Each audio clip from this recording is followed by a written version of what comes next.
Good morning students. आज हम बड़ा इंटरेस्टिंग चैप्टर करने जा रहे हैं which is called as a cell structure and function. This is a chapter of the biology. तो सबसे पहले मैं आपको बता दूं what is the meaning of biology. बेटा जो साइंस होती है ना हमारी, मैं आपको यहीं पर एक्सप्लेन कर देती हूँ कि हमारी जो साइंस है इसको 3 कैटेगरीज़ में डिवाइड किया गया है ना। केमिस्ट्री, ये आप सबको पता है, फिज़िक्स है और बायोलॉजी है। तो केमिस्ट्री में हम बात करते हैं स्टडी ऑफ केमिकल्स के बारे में। किसके बारे में? स्टडी ऑफ केमिकल्स के बारे में। फिज़िक्स में हम बात करते हैं कि जो हमारे नेचर के फिनोमेना हैं वो कैसे होते हैं और इनका जो प्रोसेस है वो कैसे होता है, या हम ये जो इलेक्ट्रिसिटी है, mechanical, different types of energies के बारे में हम लोग बात करते हैं, कैसे हम उनको कन्वर्ट कर सकते हैं। तो ये सारी चीज़ें किस में आती है? फ़िज़िक्स में आती है। तो बायोलॉजी में हम लोग बात करते हैं लिविंग बीइंग्स के बारे में। किसके बारे में? लिविंग बीइंग्स के बारे में। तो लिविंग बीइंग्स में क्या क्या आ जाता है? Plants and animals. ठीक है, प्लांट्स हैं, एनिमल्स है, बैक्टीरिया है, वायरस है, ओके, मोनीरा, प्रोटिस्टा। तो ये जो मतलब सर्वाइव करते हैं, जो रेस्पायर करते हैं या रिप्रोड्यूस करते हैं, तो उन्हें हम क्या कह देते हैं? लिविंग बीइंग्स कह देते हैं। क्लियर हो गया? तो अब ये जो इनकी बॉडी, अब देखो बेटा आपका टॉय है, तो वो टॉय किस चीज़ से बना हो? या आपकी ये पेंसिल ही ले लो, ये मेरे हाथ में एक पेंसिल है, तो ये पेंसिल किस चीज़ से बनी हुई है? आप कहोगे कि मैम ये वुड की बनी हुई है, इसके बीच में ये लेड डाला होता है। ठीक है, तो ये भी तो मटेरियल कहीं ना कहीं से आया है ना कोई चीज़ जो है, जो भी बनती है वो किसी ना किसी रॉ मटेरियल से बनी होती है। किससे बनी होती है? Raw material. जैसे आप चपाती ले लो, चपाती किससे बनी है? आटे से। आटा किससे बना हुआ है? कनक से। तो कनक कहाँ से आई है? प्लांट से आई है। प्लांट से कैसी आई? बिकॉज दीज आर सीड को ग्रो करवाते हैं और वो सीड ग्रो करता है और उससे कनक की खेती होती है, वीट की खेती होती है, और उसी वीट को काट लिया जाता है, फिर वहाँ से उसी का आटा बनता है और वही आटे की हम क्या बनाते हैं? चपाती बनाते हैं। क्लियर हो गया? सेम बेटा ऐसे ही हमारी जो बॉडी है, हमारी बॉडी क्या, जितनी भी लिविंग सेल्स हैं, लिविंग बीइंग्स हैं, उनकी बॉडी जो है वो किससे बनी होती है? सेल से बनी होती है। किससे बनी होती है? सेल से बनी होती है। अब ये जो सेल्स है बेटा, एक सेल्स है और उसी सेल के अंदर ही बहुत सारी चीज़ें जो होती हैं जो हमारे बॉडी को चलाने में हेल्प करती हैं। और ये जो सेल्स है इनको 2 कैटेगरी में डिवाइड किया गया है, यूनिसेलुलर एंड मल्टी सेलुलर।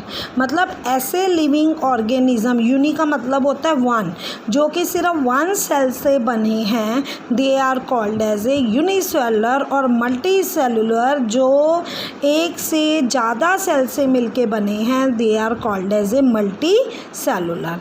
जैसे हमारी बॉडी है, तो हमारी बॉडी किस में आ जाती है? मल्टी सेलुलर में होती है, क्योंकि हमारी बॉडी में जितने आसमान में तारे हैं ना उतने ही सेल्स हैं। ट्रिलियंस ऑफ सेल्स से मिलके हमारी एक बॉडी जो है वो रेडी हुई है।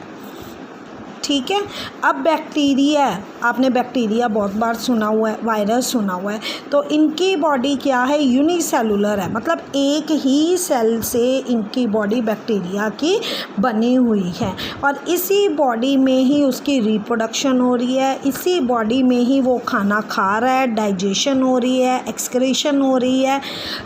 ठीक है, तो एक ही सेल जो है वो पूरा का पूरा एक बॉडी है।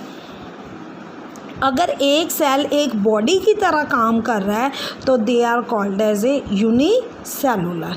और अगर बहुत सारे सेल मिलके एक बॉडी बनाते हैं तो then that body is called as a multi cellular.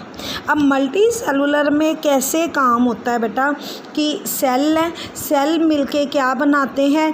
Tissue मिलके क्या बनाते हैं? ऑर्गन, और ऑर्गन मिलके क्या बनाएगा? ऑर्गन सिस्टम, और ऑर्गन सिस्टम बन गया तो क्या बन जाएगा? एक ऑर्गेनिज्म।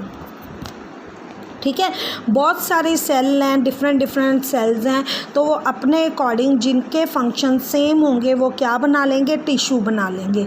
जैसे ही अलग अलग टिश्यूज़ बन जाएंगे, ये एक टिश्यू है, ये एक टिश्यू है, इन टिश्यू से ही क्या बन जाएगा, ऑर्गन बन जाएगा। ऑर्गन जैसे हमारी किडनी है, पैनक्रियास है, गॉल ब्लैडर है, आई है, ईयर, ठीक है। तो हमारी बॉडी के इंटरनल ऑर्गन हो चाहे एक्सटर्नल, तो इंटरनल होता है जो बॉडी के अंदर होते हैं, एक्सटर्नल मतलब जो बॉडी के बाहर है। जैसे ये हमारे हाथ बॉडी के बाहर है तो ये एक्सटर्नल आ गया, लेग्स बॉडी के बाहर है तो ये क्या आ गई, हमारी एक्सटर्नल ऑर्गन आ गए। तो ऐसे ही ये टिश्यू मिलके क्या बनाते हैं, ऑर्गन बनाते हैं।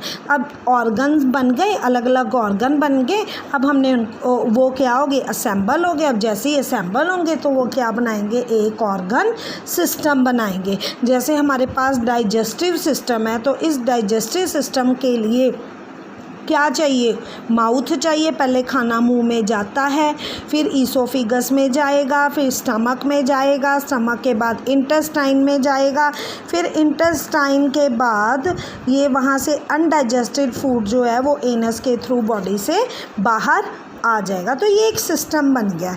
तो खाने को डाइजेस्ट करने के लिए क्या एक सिस्टम है, तो दैट इज़ कॉल्ड एज।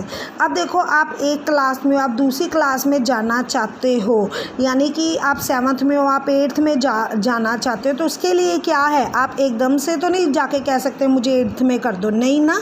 तो उसके लिए क्या होता है बेटा, एक सिस्टम होता है। एक सिस्टम में क्या होगा, आपकी क्लासेस लगेंगी, आप पूरे 1 ईयर उस सिलेबस को पढ़ोगे, अपनी नॉलेज को एक्सपैंड करोगे, फिर एग्ज़ाम होंगे, फिर एग्ज़ाम के रिज़ल्ट से ही डिसाइड होगा कि आप आगे क्लास में जा सकते हो कि नहीं जा सकते।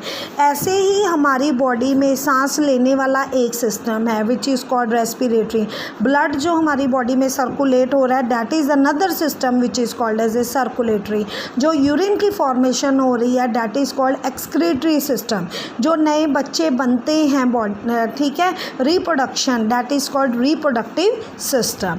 तो जब बॉडी में ये सारे सिस्टम डेवलप हो जाएंगे तो उससे क्या बन जाएगा, एक ऑर्गेनिज्म, यानी कि एक फुल फ्लैज बॉडी बन जाएगी, चाहे वो मेल है चाहे वो फीमेल है।